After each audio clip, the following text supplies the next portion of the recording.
Vamos conversar sobre comunicação empática?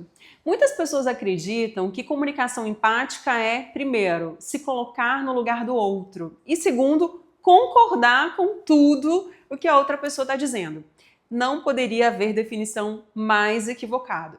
Primeiro que a gente não consegue, até neurologicamente falando ou historicamente falando, a gente não consegue se colocar no lugar de outra pessoa porque ela teve uma construção de vida diferente, ela tem crenças e emoções diferentes das nossas. Então, nós podemos até passar por uma situação semelhante, mas o sentimento que nós teremos certamente vai ser diferente da outra pessoa. Então, esse conceito de se colocar no lugar do outro, ele está muito equivocado. O segundo ponto, comunicação empática não é concordar com tudo que o outro diz.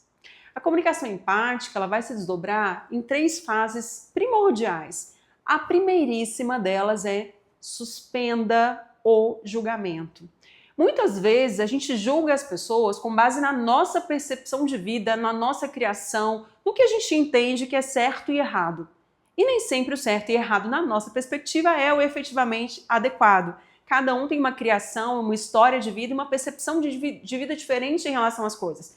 Portanto, o primeiro ponto é a gente suspender esse julgamento. Um segundo ponto é a gente identificar, reconhecer e acolher o sentimento da outra pessoa. Reconhecer que aquela situação está sendo desafiadora, muito embora a gente não consiga mensurar como seria o nosso sentimento naquela circunstância. Então, reconhecer a dor do outro.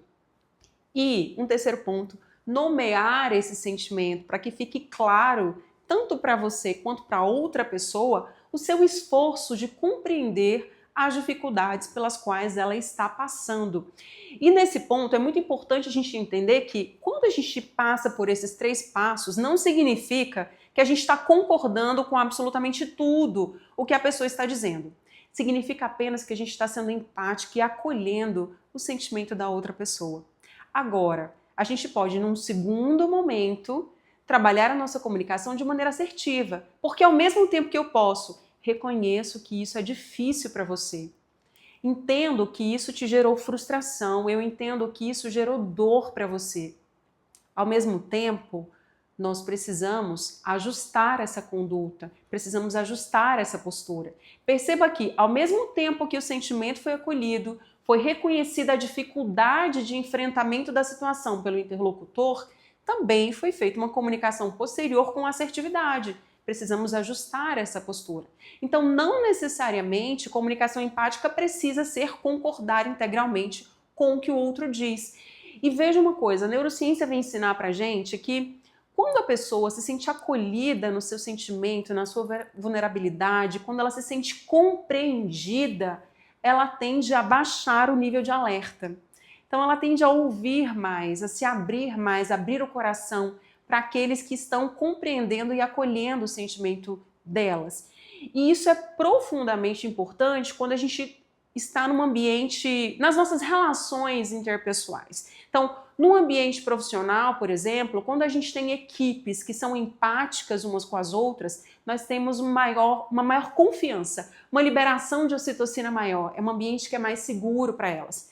Ao mesmo tempo, quando a gente tem no nosso ambiente familiar uma comunicação empática, uma compreensão do sentimento do outro, nós temos ali menos conflitos, tanto na relação marido-esposa, relação conjugal, ou com os pais, ou com os filhos. Certamente o nível de conflito vai reduzir drasticamente. E finalmente, quando a gente tem um líder que é empático, ele certamente vai ter mais engajamento da sua equipe. Então, os pontos positivos para uma comunicação empática, eles se estendem para todas as nossas relações. O ambiente profissional, o ambiente familiar, em qualquer situação que a gente se coloque. Então, nesse ponto, pensando nisso, vamos exercitar a nossa comunicação empática na próxima comunicação que você tiver, numa situação, num ambiente que pode ser estressante, difícil, tente imaginar qual é o sentimento por trás da reação daquela pessoa. Por que será que aquela pessoa foi ríspida e agressiva? Em que contexto ela demonstrou esse sentimento? Acolha esse sentimento, tenha empatia pelo sentimento da outra pessoa. E lembre-se que isso não significa concordar irrestritamente com tudo que ela diz. E aí, vamos exercitar um pouco mais a empatia no nosso dia a dia?